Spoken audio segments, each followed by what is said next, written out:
بسم الله الرحمن الرحيم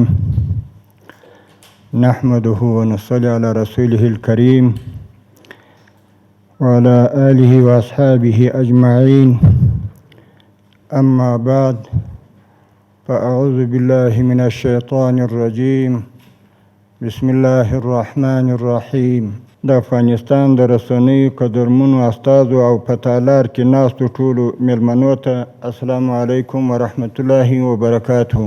هیله لرم چې ټول به جوړ یاست او د ژوند چارې به مو ښې روانې وي. څه مهال مخکې زموږ په حضور کې د ترانسپورت او هوایي چلند وزارت او د متحده عربي اماراتو د ګاک کمپنۍ ترمنځ د هیواد د دریو مهمو هوایي ډګرونو کابل، کندهار او هرات د ځمکنۍ خدماتو وړاندې کولو تړون لاسلیک شو.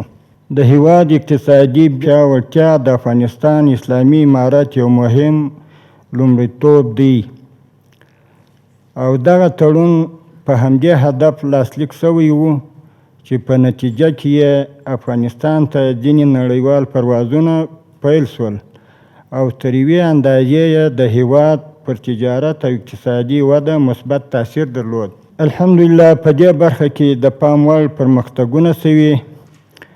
نن به د افغانستان اسلامي امارت او متحده عربي اماراتو ترمنځ الوتکو ته د هوایي لارښوونې خدمتونه انکشاف قرارداد لاسلیک شي. د دواړو طرفینو څخه هیله لرو چې په اوس موجوده ناسته کې به دغه انشاءالله تړون لاسلیک شي. خدای دې دواړو طرفو ته خیر ور په برخه کې، هم د افغانستان ولس او هم د عربي اماراتو ولس ته. السلام علیکم ورحمت الله وبرکاته.